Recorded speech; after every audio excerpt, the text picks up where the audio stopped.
I'm Harry Ovington and I'm a composer and sound artist based in North West England, grew up in the south of England.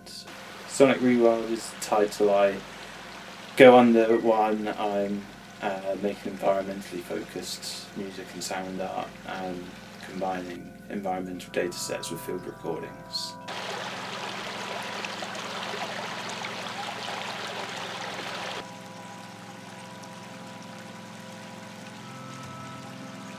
The general idea is to promote environmental awareness through including data sets as like another line of narrative to a piece of music or a piece of sound art, something that's a bit more tangible and provokes maybe a bit more understanding about whatever environmental issue I'm dealing with.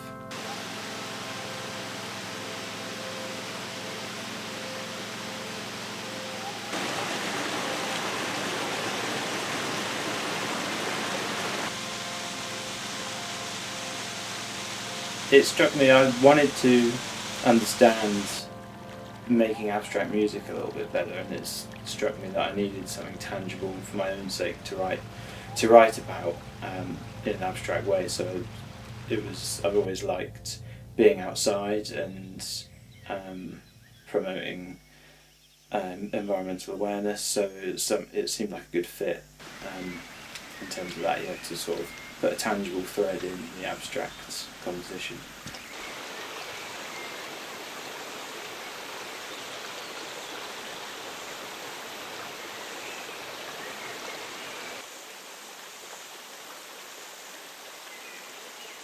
Before the lockdown, my work was kind of objective, and I would more times than not write about environmental change that maybe I hadn't even come into contact with. I just knew it, through researching. I knew it happened in a certain place in the world, and there was data to represent that. So I might write about that, and then I think through lockdown and spending a lot of time in the countryside, and I just started to notice the things that affect me, that physically on a day-to-day level. So I think my writing's kind of swayed towards that, and swayed more towards my interaction with the landscape around here and environmental change around here. So I think my work's probably more personal now as a result of the lockdown.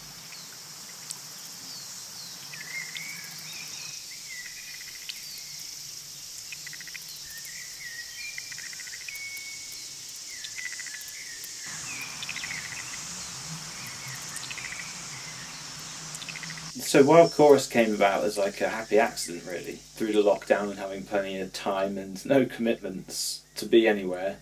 Through the spring months I spent a lot of time out recording the dawn choruses around here in the Calder Valley, in Todmorden, in Hebden Bridge, and for no real reason other than just I was around. It didn't matter that I was tired from getting up at the crack of dawn, and then luckily Manchester Museum got in contact a little while after, towards the end of the summer of the COVID year, and said they were really interested in that sort of aesthetic of like awakening, I guess, from the pandemic, or we thought we were awakening at that point, and using the dawn chorus as like a metaphor for that emergence from the pandemic. So that's kind of how it came about.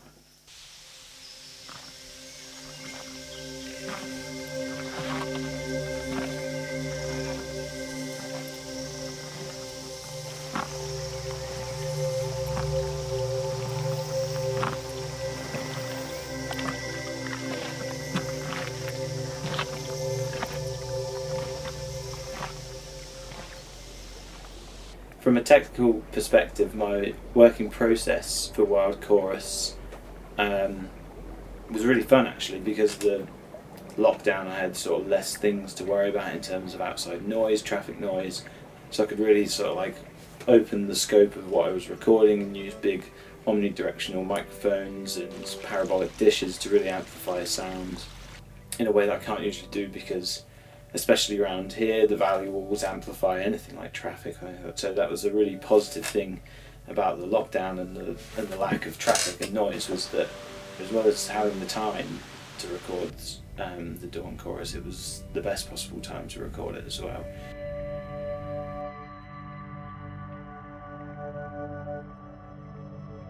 think it's different every time in how I use data. This time I wanted subtlety to be the thing, and it just to be there as almost like a program note for people just to latch on to the narrative a little bit more. So in these particular ones, I'm always in the programming software Max MSP for any sonification, and within this project I created a sort of audio mixer that you could control volume ramps with data. So if the temperature rose from 2 degrees to 12 degrees, that would be a rise from 2 decibels to 12 decibels maybe, or not that specific, but yeah, just capturing those fluctuations as musical parameters.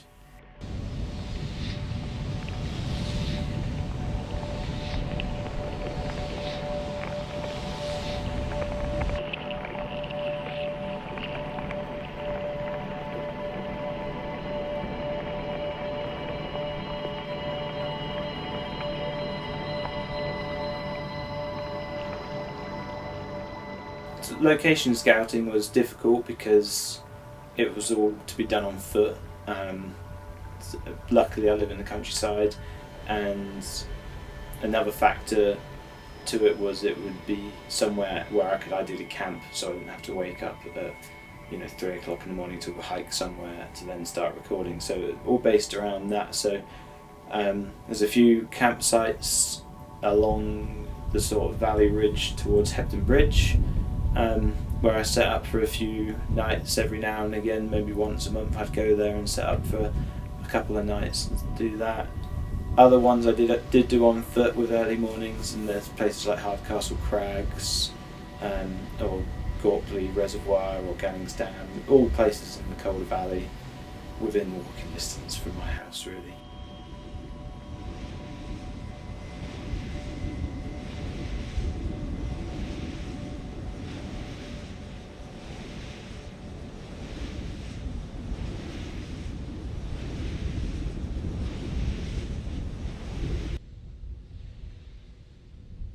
If there's something of human infrastructure where I'm researching or something like that, or that might draw me to research a certain place, because usually that has a massive knock-on effect to the environment within that location. So with the wind turbines, they seem like a unique and special thing to be able to walk up to and get right underneath and record, all being that they did blow my setup over and smash everything. But then that also sort of changed my perspective again, because recording those, I realised that recording in human hearing range wasn't particularly maybe the best way to do it, and went down the route of ultrasonic recording and recording from beyond our hearing range. And through that research, realising that actually this has a massive knock-on effect on bats and other wildlife that use ultrasound. So that kind of looking at those pieces of like human infrastructure and maybe environmentally damaging, or I mean wind turbines, are usually sung in praises in terms of the environment, gave me a chance to look at things from a different perspective, like a non-human perspective as well, in terms of the environment.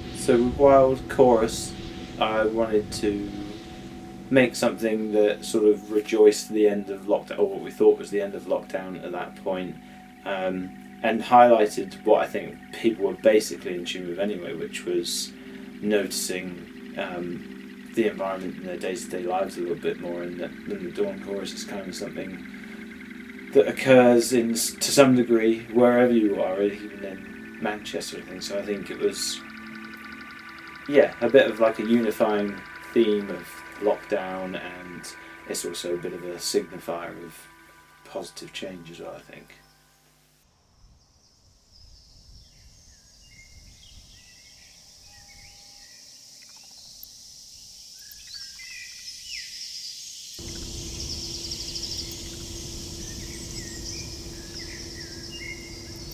So what I find most interesting about combining sound and data is that a lot of choices in terms of modulation and musical change are taken away from me, taken out of my hands, and that's or my way of getting the whatever space I'm looking at or location I'm looking at to sort of talk back through the music or through the piece. So yeah, it's all about basically autonomous modulation that already exists. Like you're sort of retelling a story, because unless you're working with live data, which I never really am, these are all past events that have been tracked and detailed and have happened. So I think including that's a nice bridge between storytelling, science, and like an artistic practice as well.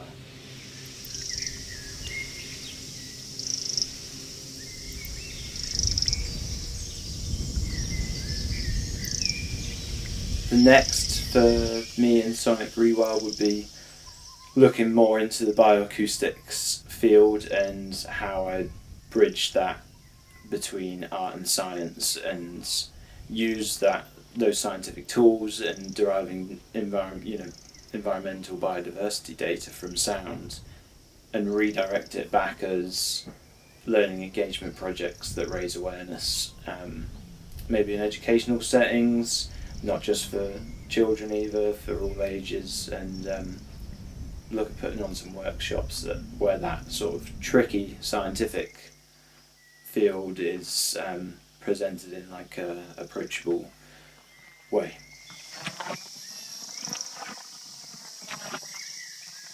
I hope the Wild Chorus is something that makes people look back on the horrible year of lockdowns with some positivity and some nostalgia for the time they had to notice these things and the time they had to be more in tune with the environment, and hopefully in spending that time during the lockdowns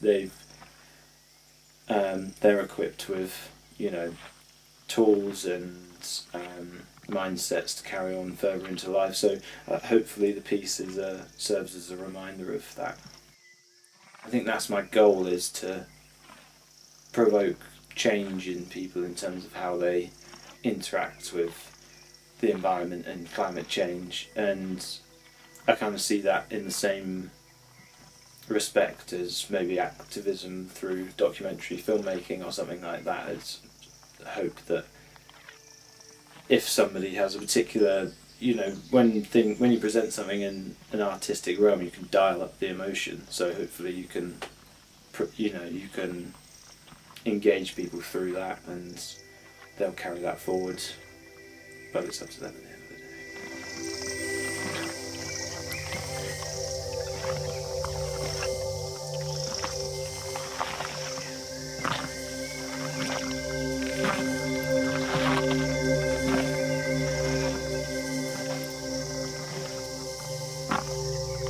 So the personal value I think I've gained from it is, instead of sort of objectively looking at the environment as a separate thing to look after or to think about, it's become, especially through the lockdown, more of a personal interaction that I'm concentrating on. And I think that's been really beneficial for my own mental health or your physical health as well. It's just realising the give and take between the landscape and an individual is kind of endless.